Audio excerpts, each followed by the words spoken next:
learning target, which is melody.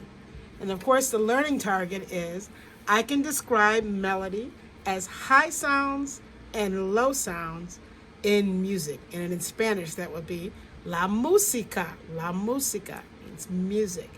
That's the Spanish term for that. Now, we're used to hearing the major scale just single notes from low do to high do like this.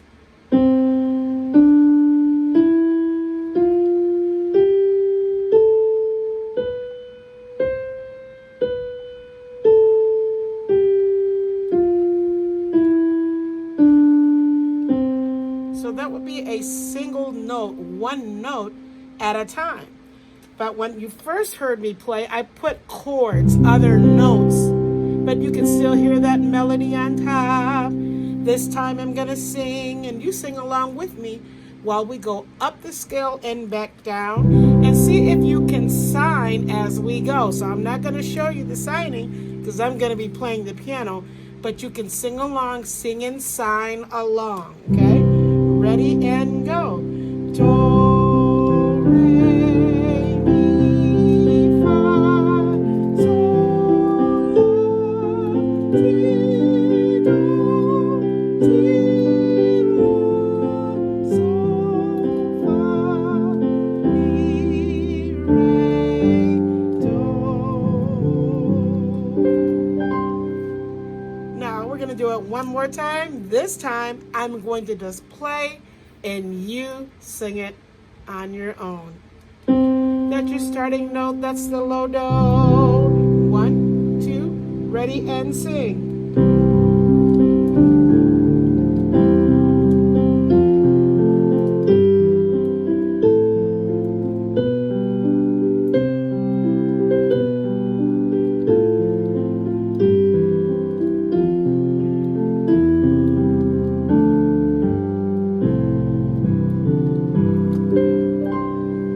Thumbs up if you did it.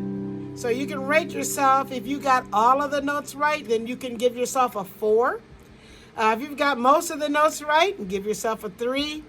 If you're just kind of off, a little bit more than normal, give yourself a 2. And if you just were just really struggling, you can give yourself a 1.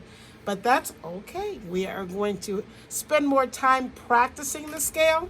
So we are now getting ready to do the do, re, mi song.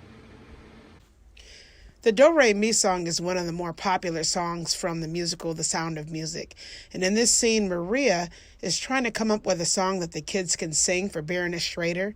And then to her surprise, she discovers that the kids not only don't know anything about singing, but are not even allowed to sing.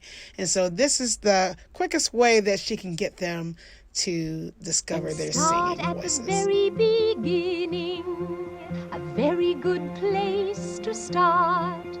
When you read, you begin with A, B, C. When you sing, you begin with do, re, mi.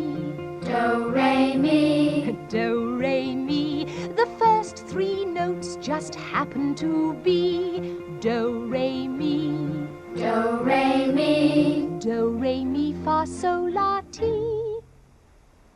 Oh, let's see if I can make it easier. Do, a deer, a female deer.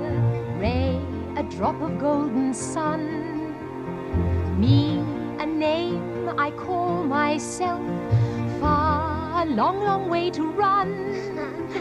So, a needle pulling thread. La, a note to follow. So, tea, a drink with jam and bread.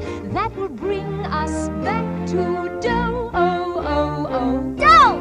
A deer, a female deer. Re! A drop of golden sun.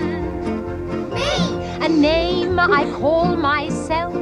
Fa! A long, long way to run. So, a needle pulling thread. La, a note to follow. So, tea, A drink with jam and bread. that will bring us back to do. A deer, a female deer. Ray, a drop of golden sun. Me, a name I call myself. Fa, a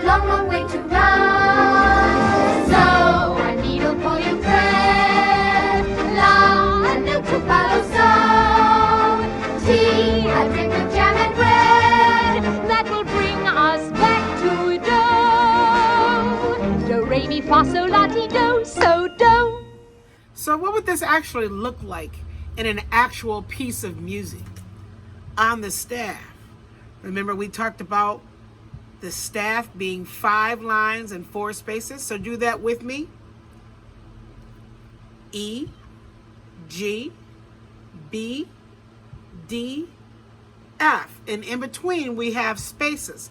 F, A, C, E. And of course, last time we talked about the treble clef rap. And so thank you those of you who sent in videos doing the treble clef rap. Matter of fact, I want you to choose an instrumental to practice the treble clef rap too.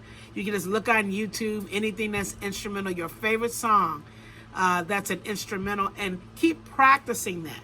E, G, B, D, F. These are the lines of the treble clef. F, A, C, E. It's as easy as can be. Learning spaces, learning lines. It's so easy when it rhymes. Oh yeah, that's right. It's so easy when it rhymes. Now, my favorite instrumental is Up in the Club.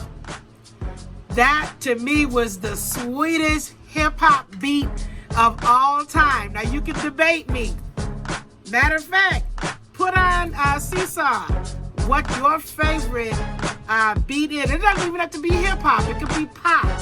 It could be whatever style that you want. But I'm claiming that the Up in the Club by 50 Cent, that's the best. Well, that's because one of the best hip hop producers is Dr. Dre. So, I don't know. You can debate me if you want to. That's fine. I like a little dialogue about that. But please practice to your favorite instrumental because we're always going to refer to that. So now we're going to see what the major scale looks like on the staff. Now, you may see this squiggly line right there. That's called a treble clef. So that's another thing we're going to learn about. Treble clef means notes that are from the low do that we've been singing all the way to infinity and beyond.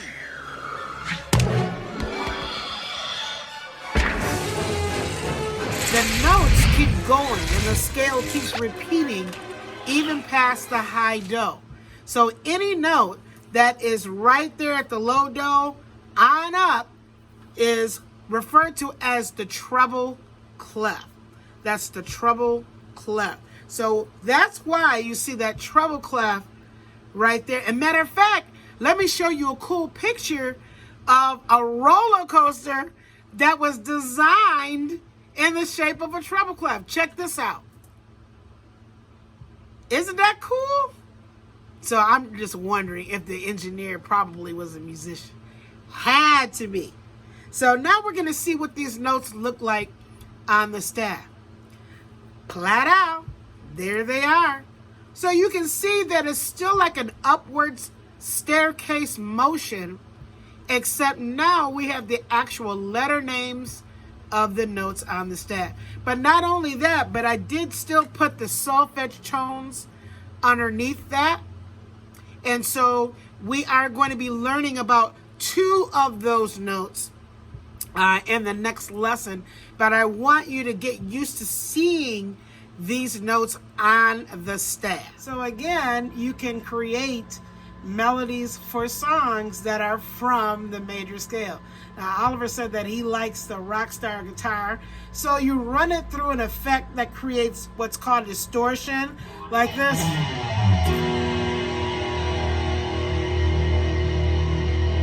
So that's the distortion effect on a guitar. So I can actually play a major scale.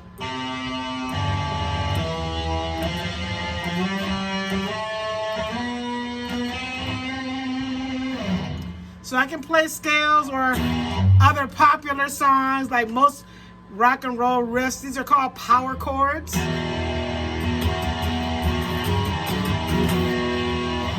But you can also play melodies. So I'm going to try to play the guitar riff melody of a popular group. And I want you to look it up to see where this comes from. Now you are going to have to pardon my mistakes, okay?